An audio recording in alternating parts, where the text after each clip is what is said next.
Hi folks, HR Funk here. If you've been a viewer of this channel for very long, you know that I have reviewed optics from many different manufacturers over the years, but I don't think I have ever previously reviewed an optic from Athlon.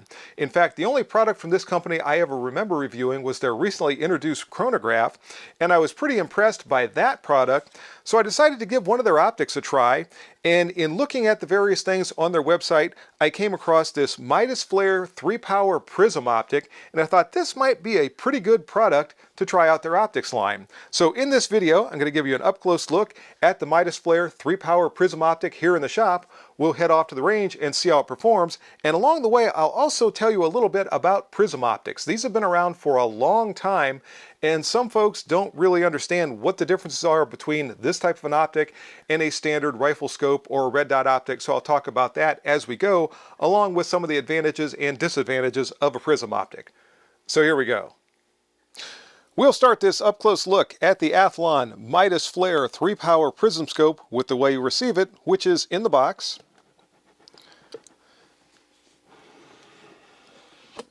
And upon opening the box, we find the user's manual,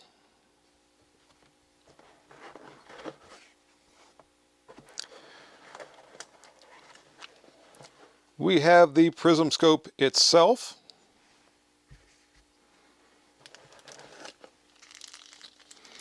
as well as a lens cleaning cloth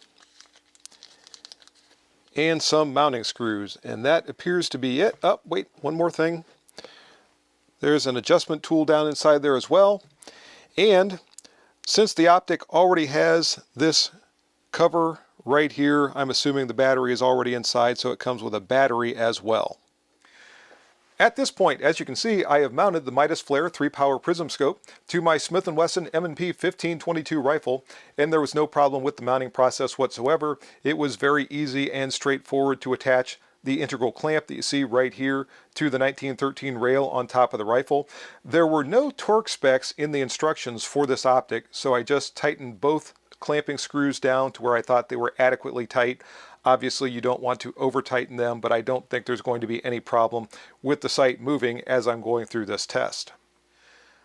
Now, as I said during the opening, the use of prism sights goes back a long way, at least to the very early 1900s when the U.S. military purchased the Warner and Swayze prism sight. I think it was actually called a musket sight or a musket scope for use on the then issued 1903 Springfield rifles. And some number of those sights saw service with the U.S. military and the Canadian military during World War I.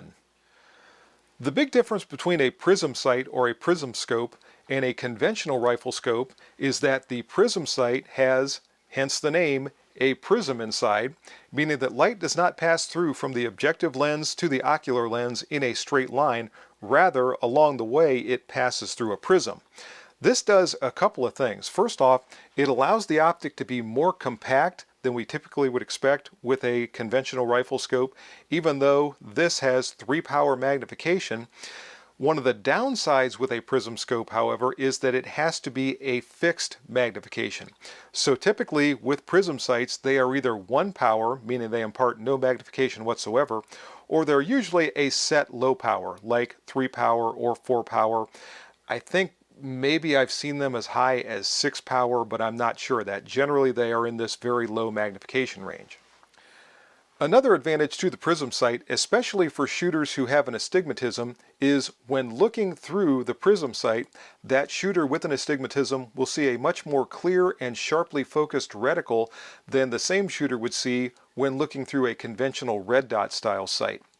The Midas Flare 3-power Prism scope has an etched glass reticle that I'll show you here in just a little bit, and it can be viewed in either red or green illumination, and I have a very slight astigmatism, and I can tell you that when looking through this optic, that reticle appears to be very clear and in very sharp focus. On the downside, likely due to that internal prism design, is the fact that prism sights tend to be heavy. This particular optic is rated as weighing 14.3 ounces, but when I weighed it on my scale, it came in closer to 15 ounces, so by mounting it to my rifle, I'm adding about a pound to the overall system weight. Another advantage to prism optics is they tend to be very simple to use. Were it not for the fact that this particular one has an illuminated reticle, there would be very, very few controls at all. In fact, we have a fast focus eyepiece just to bring that reticle inside into sharp focus, and an elevation and windage adjustment screw that you can see on top and on the side right here. By the way, these are graduated in 1 minute of angle increments, and I'm not sure what the total adjustment range is. I can't find that listed anywhere, but I'll see if there's any issue whatsoever when I zero this optic after I get it out to the range. The Midas Flare 3-power prism scope is powered by a CR2032 battery that's housed inside of this compartment right here. Another big advantage of the Midas Flare prism optic is that since it has that etched glass reticle, it can be used under normal lighting conditions with no illumination whatsoever. Looking through this optic with no illumination turned on is sort of like looking through an older rifle scope that might have been manufactured back in the days before there were illuminated reticles. You simply see the basic black reticle superimposed on the target. And if there's an issue where maybe the battery dies or the internal components malfunction and the reticle does not illuminate, so long as it's normal lighting conditions, this optic can still be used. So that's a huge advantage when compared to something like a conventional red dot sight, whereas if that fails, either you have to rely on the backup iron sights, or the optic itself just serves as a very large ghost ring type sight and is not going to be very precise at all when it comes to putting shots on target.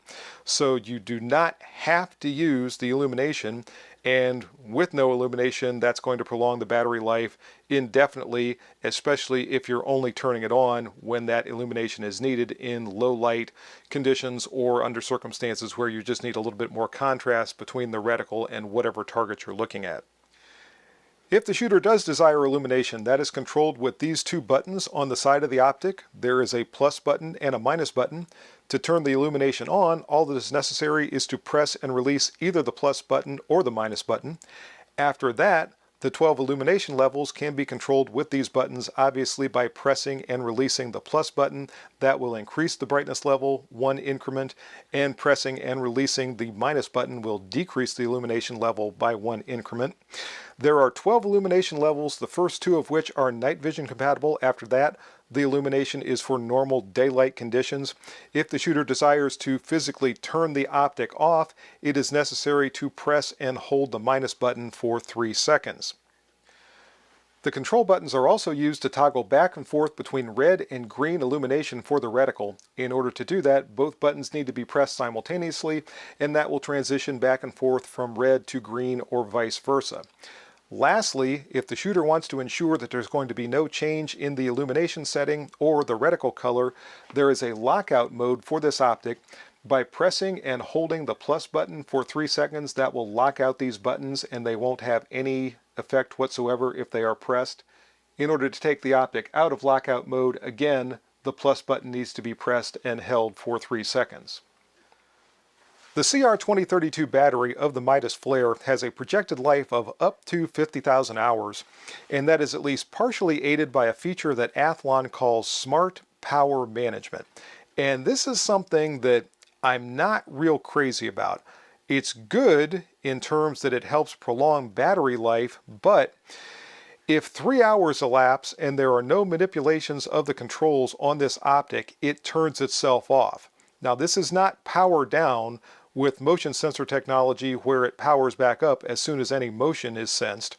Rather, it turns itself off and has to be physically turned back on. Now, as I said earlier, this optic can be used with no illumination imparted to the reticle so long as the shooter is in normal lighting conditions.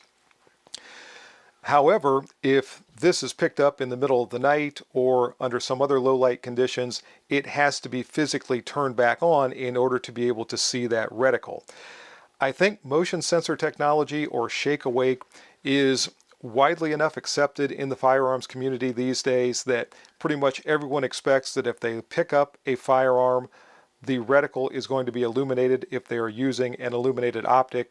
So I think that's something Athlon really needs to reassess and update in this particular optic. It needs to have shake awake technology.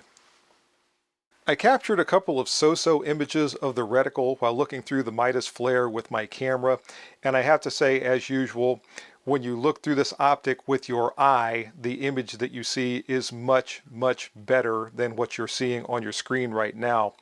But I'll also put a diagram of the reticle up. This is a bullet drop compensating style reticle. It has the horseshoe, it has the 2-minute of angle dot in the middle, and it has various graduations below that for holdovers at various distances.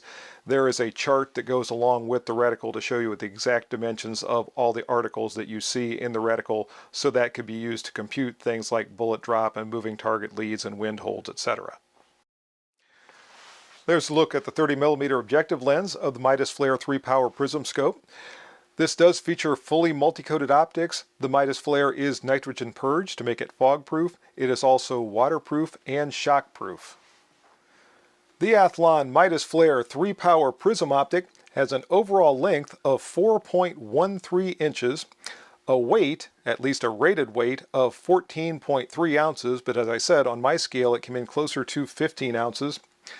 The center line of the optic is 1.57 inches above the 1913 rail. It has a lifetime of the product warranty and an MSRP right at $350, but you don't have to shop very hard at all to find it for significantly less than that. At this point, I am just recently returned from the range after having tested the Athlon Midas Flare 3-power Prism optic, and I will tell you, it is a cold, damp, and windy fall day here in Ohio, and I was freezing the whole time I was out there. By the way, when you watch the range footage, notice how quickly the gun smoke from the end of my rifle barrel dissipates after I fire each shot. On your screen, it's going to be moving very quickly right to left, and I was battling a full value left to right wind the whole time I was shooting out there. So if you see some of the shots on the target trending off to the right, that's why.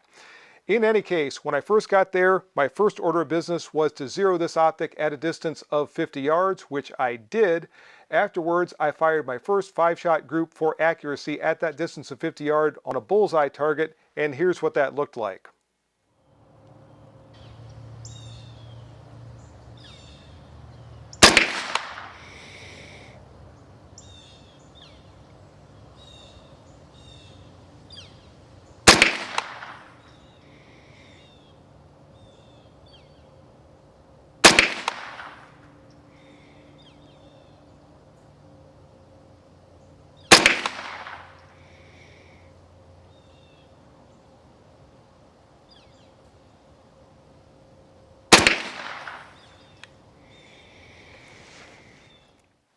And I'm still drinking coffee and trying to warm up since I got back here.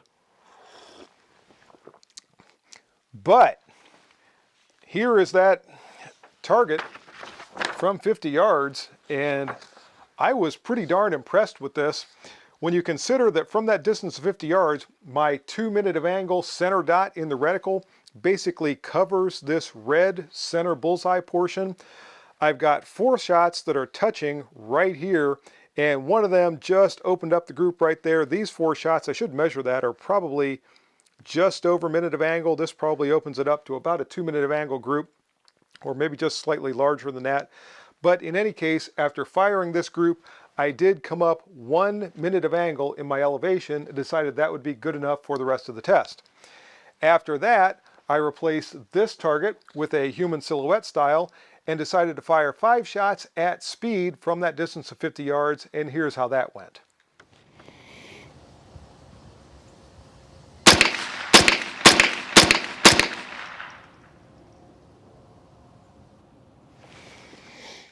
So I'll take that, 5 shots at that tempo from 50 yards, and all of them are more or less in the center of the heart.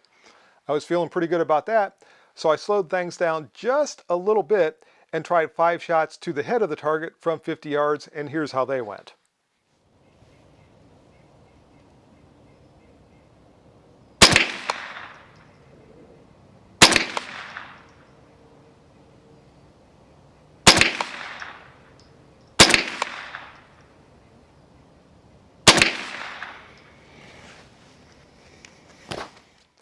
So considering the conditions I was shooting in today and the tempo at which I fired those headshots, I was pretty happy with that. Now, at this point, I did move the target out to a distance of 100 yards, and I tried a few shots from that distance, but based on the way the wind was blowing the bullets around and the way I was shivering and everything, those shots just didn't go well. And I've elected not to show those in this video because they're not a reflection of this optic at all. They're just a reflection of me and those conditions and how that was affecting the ammunition that I was using on this particular occasion. So instead, I went next door to the short range and tried some defensive drills with this optic, starting out with controlled pairs from a distance of 5 yards. Here's how that went.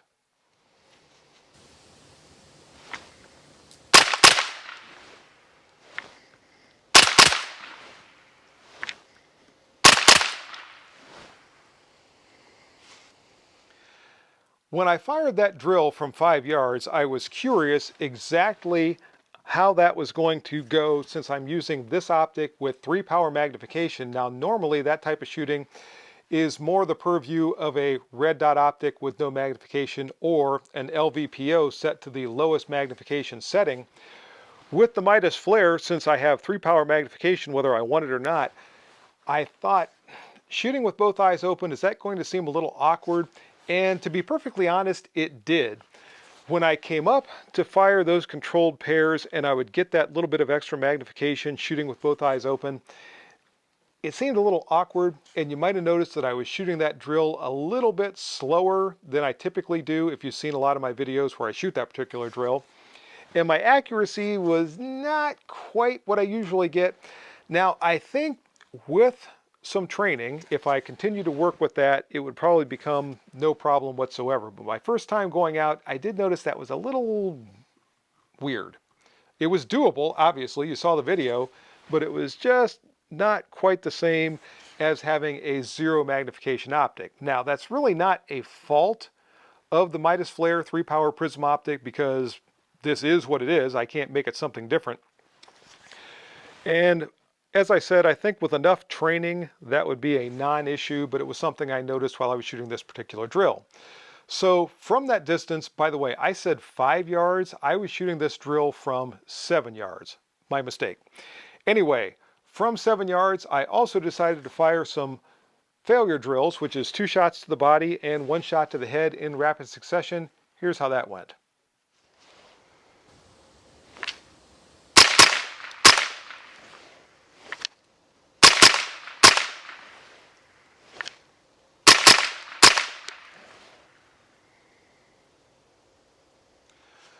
So again, those failure drills were feeling a little bit awkward, but I was feeling better. You might have noticed that I was shooting those drills a little bit faster than I shot the controlled pairs, and my accuracy was looking better. My body shots were good, my head shots were good. So all in all, as I said before, if you work with a prism optic, I think that close-in work with both eyes open will become more and more natural, if you will. At this point, I backed off to a distance of 15 yards, and from 15 yards, I decided to come up and see just how quickly I could put 5 shots on the head of the target from that distance, firing standing without support.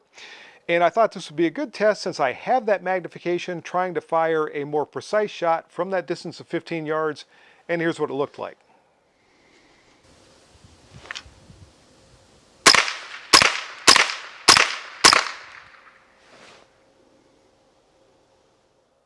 And overall, I was pretty happy with those shots from 15 yards. All of them stayed inside of the circle in the middle of the target's face. So all in all, not bad. At this point, I moved back to a distance of, normally it would be 25 yards, but this was actually about 22 or 23 yards. And from that distance, I basically did the same drill again, this time firing 5 shots to the body of the target. And here's what that looked like.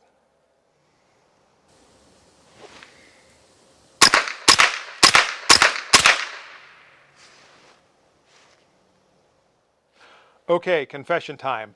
That third shot that hit very low in the abdomen of the target, that was all me. As I was firing and I squeezed off the third shot, I saw the reticle drop and I knew that shot was going to be low. It hit low. It was basically right where I expected it to be. Still basically right in the very center of the breadbasket, which is someplace I would not want to be hit. And if it penetrated far enough, it was going to contact the spine, as you might have seen. But with particularly 22 ammunition or any ammunition, depending upon exactly how big someone is around this area, you can't always count on it making it all the way to the spine, so I don't really count that as a particularly good hit. In any case, at this point I had concluded my shooting with the Midas flare optic. Now let's talk about some final thoughts. While shooting my way through all the drills and working on the accuracy with the Midas flare Prism scope, one of the things that I can definitely say as a positive is it does provide a very bright, very clear scope image. My light conditions out at the range today were not very good. It's cloudy, it's overcast, it's dim, it's dark, it's cold. I might have mentioned that. And I was still able to get a very good, very effective sight picture while looking through this optic. I tried it with both the red illumination and the green illumination. There was no problem in seeing the illuminated reticle, and there was no problem in seeing it when the illumination was turned off. I did manage to get another view through the optic out at the range. I'll flash that up on the screen right now so you can get a better look at what the reticle and the target look like when viewed through the Midas flare Prism scope. But even so, again, I have to say it looks much better to your eye than it does when you see it through the camera. In any case, take note of how clear the image is, especially all the way out to the edges of the field of view. So even through the camera, I think this looks pretty good, although the reticle still looks better when you see it with your eye than it does through the camera lens. Considering that this is only a 3-power optic, I thought the accuracy that I was getting was very good. I wish I could have gotten a little bit better accuracy at 100 yards, but I would have to go back out on a better day, and I just don't know when that better day might come around. It might not be until June, and this is October, so I wanted to get this in today while I could, and I tried to squeeze it in between rainstorms and everything else we get this time of year, so this was just the conditions I had to deal with. Through the defensive drills, as I said, shooting with both eyes open in CQB type exercises, this is different than you would have with a red dot optic or an LPVO set to the lowest magnification setting. Even so, it was usable. It reminds me a little bit of using a fixed power rifle scope, which essentially this is, back in the day when variable powers were still not as common as they are nowadays, and you just had to work with whatever magnification level you had. In this case, that's 3 power. Back in the day, a lot of times we had 4 power fixed scopes. And as I said, it is certainly usable. As I'm looking through there right now, I'm getting that beautiful image of the reticle that I'm looking at. Very clear, very sharp. I have the green illumination on right now. And with the Prism optics, I tried to go through and talk about all the pluses and the minuses as I was working my way through this review. And I think it comes down to the individual shooter. The nice thing is they're simple. They're plug and play. You mount them on your rifle and they're ready to go. They're always the same. There's nothing to fiddle with. There's no magnification to turn up, turn down, no parallax to adjust, no nothing. With this one, really the only thing you have is the illumination setting, and you might have to give that a click or two up or down depending upon the light conditions that you're shooting in. But again, very simple, very robust, very good and clear sight picture as you're looking through this scope. And whether or not that's going to work for you, as I said, depends a lot on you and the type of shooting you do and how much you might or might not want to have to worry about anything that's going to have to be adjusted, focused, changed, or what have you. In any case, overall, I was impressed with this optic. I think if you're considering a Prism scope, this would be a good one. The price comes in sort of at the lower end of what we typically see with optics. It's a little bit more than you would see a lot of times with a lower end red dot. But if you look at an LPVO, this would be basically on the lower end of an LPVO. So in any case, that's the video for today. I hope you enjoyed it. If you have any questions or comments, as always, make sure you forward those to me. Remember, stop by my website, hrfunk.com. Check out the news and information page, see all the latest things going on with me and the channel. And go by the products page, because a lot of the products I've reviewed have links on that page, and there's information beneath some of those links that'll save you some money if you decide to make a purchase. See you next time, folks. And until then, good shooting. Bye-bye.